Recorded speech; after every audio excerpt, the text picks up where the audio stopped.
Welcome to the place on the internet I talk about comics. Today I want to discuss something that will not come out fully formed, and I ask you to forgive me. It's just kind of off the cuff. I guess everything is on this channel, but off the cuff thoughts about a thing that a friend just pointed out, that in its promotion for its new X-Force book, Marvel Comics is referencing Ellis and Cassidy's Planetary run. Now, nothing wrong with that on the surface. People have a fond memory of that, and it kind of helps us understand what this X-Force book could be. But it brings up the question of how we in 2024 interface with the legacy of Warren Ellis. Now, if you are not a mainstream comic reader, perhaps you don't know, Ellis was, and there's no other way to put this, I suppose, a target of a campaign to cancel him. Now, perhaps in using the word target, you think that that means I'm picking a side here or something. I'm happy to pick a side. It's just, let's just also be honest. He was, that's the language that any sane person would use. He was targeted. Whether or not you agree with it or not, immaterial to what I'm talking about. But he was targeted to be canceled, and effectively was. Some people are unhappy that he didn't hang himself, or that he doesn't have to work at a gas station in Duluth, but you know, I'm not the man's friend, but I do know on good authority that he lost out on a retirement amount of money, what any of you and me would consider a life-changing amount of money. And certainly none of you who, I shouldn't say this, none of you who believe canceling doesn't exist, none of you would trade places with a canceled person, regardless of their financial status. And that is because you are willfully ignoring a thing, which is the ability to walk into a room and not immediately feel that you are being judged by strangers.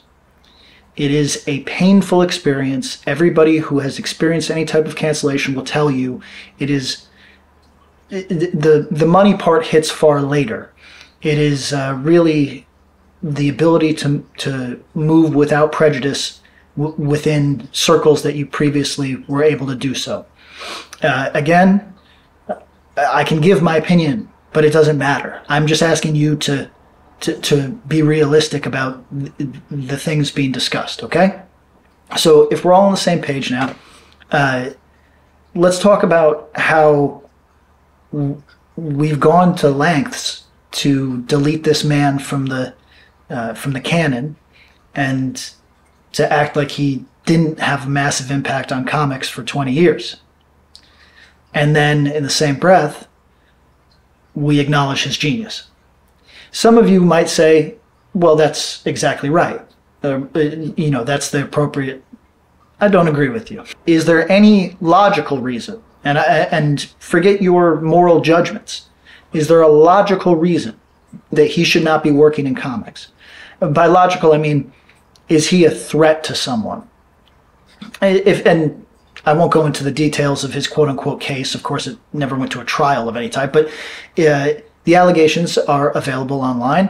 I should note that a very conspicuous one has been deleted, interesting to me, but they exist online, and you're welcome to make whatever judgment you want.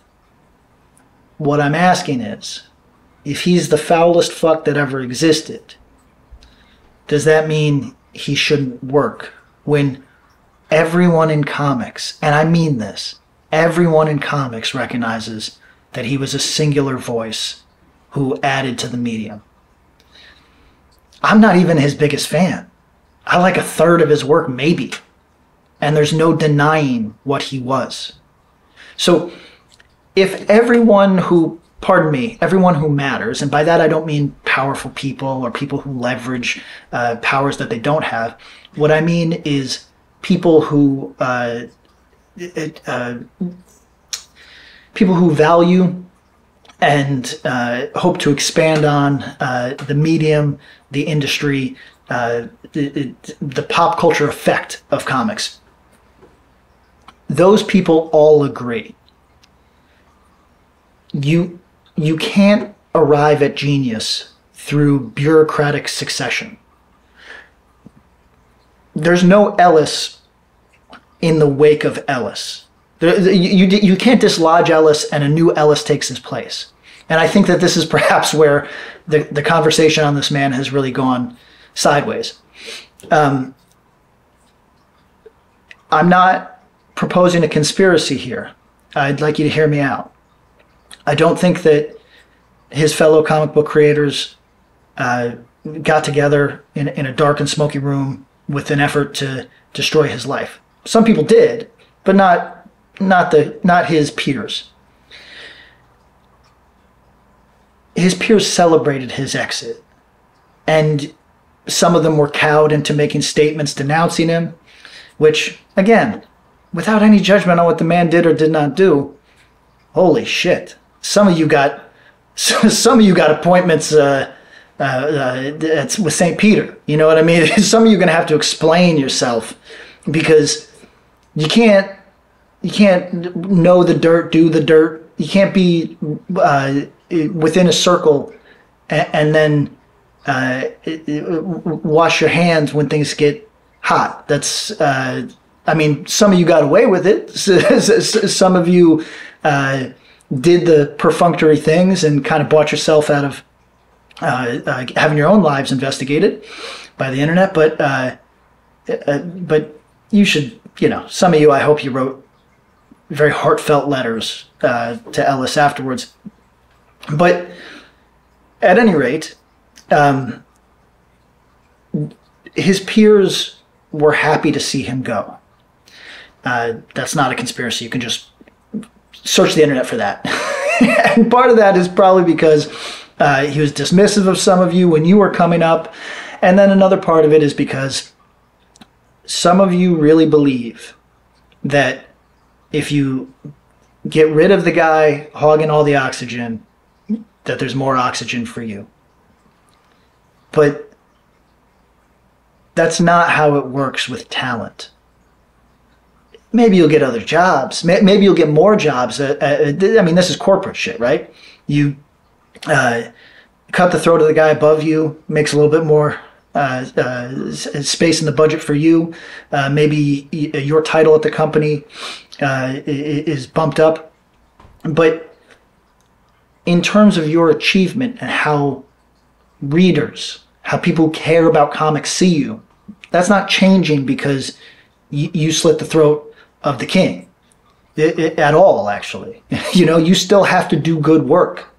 And this is not specific about the creative team on X-Force, who I don't know their bibliography very well, but it's about this idea that we're holding two thoughts in our head, two contradictory thoughts in our head at the same time, which is Ellis bad, everybody be like Ellis. You can admire the man's craft and still take issue with any of his personal behaviors. That's actually very healthy-minded. That's how a normal person would approach somebody whose behavior they disapprove of. But what you can't do is wait for this plane.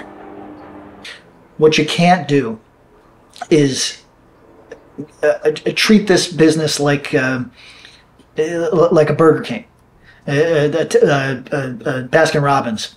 Manager was fired. He was stealing. Assistant manager takes over.